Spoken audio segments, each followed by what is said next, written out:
जय श्री कृष्ण। राधे राधे। श्री वल्लभ की प्रेरणा से प्रेरित होकर राधे सत्संग में आज के सत्संग में हम देखेंगे कि एक राजा को अपनी भूल का एहसास हुआ। आखिर कैसे हुआ, क्यों हुआ और कब हुआ, वो एक सुंदर सुनहरा प्रसंग से देखेंगे। लेकिन इससे पूर्व अगर आपने राधे सत्संग चैनल को सब्सक्राइब न किया तो कर लेना, जिससे आपको हर सत्संग की जानकारी नोटिफिकेशन से मिलती रहे।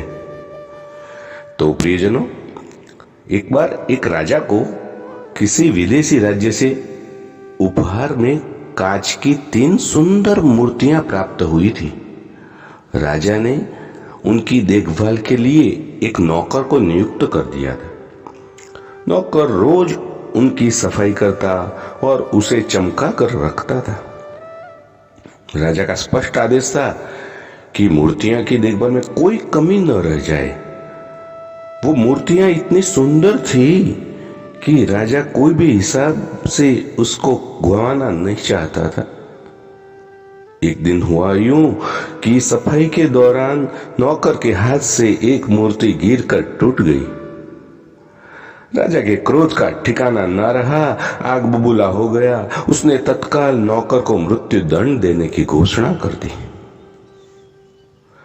नौकर को पकड़कर जेल में डाल दिया गया। अगले ही दिन उसे फांसी होने वाली थी। नौकर बुद्धिमान था, वह बचने के उपाय ढूंढ रहा था। आखिरकार उसने रास्ता खोज ही लिया और उसने राजा से प्रार्थना कर मरने से पहले उसकी अंतिम इच्छा पूरी करने को कहा। राजा ने पूछा, बताओ तुम्हारी आखिरी इच्छा क्या है? उसने कहा, मरने से पहले मैं उन मूर्तियों को हाथ में लेकर जी भर कर देखना चाहता हूं। राजा ने इसकी अनुमति दे दी। इसके बाद उसे मूर्तियों के पास ले जाया गया। उसने मूर्तियां हाथ में ली और उन्हें फर्श पर जोर से पटक डाला और मूर्तियां चूर चूर हो गई। राजा ने जब ये सुना तो आपे से बाहर हो गया और उसने वो नौकर को बुलाकर उसकी इस हरकत के बारे में पूछा। नौकर ने जवाब दिया, महाराज, इसके पीछे मेरी कोई दुर्भावना नहीं है। मैंने तो ऐसा करके 2 अन्य लोगों की जान बचाने का काम किया है।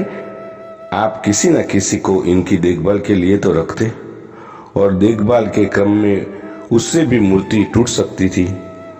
आप फिर उसे भी मृत्युदंड दे देंगे, लेकिन अब मूर्तियां ही नहीं रहेगी, इसलिए वो 2 लोगों की तो जान बच गई।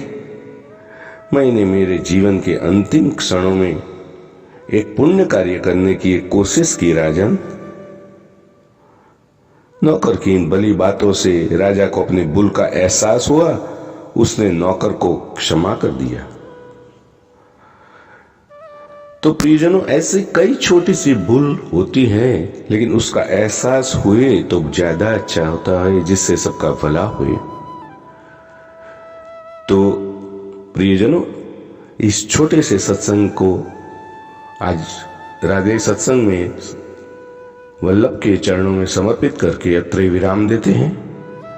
फिर मिलेंगे राधे सत्संग में नए सत्संग के साथ। लेकिन इससे पूर्व अगर आपने राधे सत्संग चैनल को सब्सक्राइब न किया हो तो कर लेना, जिससे आपको हर सत्संग की जानकारी नोटिफिकेशन से मिलती रहे। और अगर आपको ये सत्संग प्रसंग पसंद आए तो उसे लाइक करके शेयर करना, जिससे आपके अन्य स्नेही जन भी लाभान्वित हो सके। जय श्री कृष्ण। राधे राधे।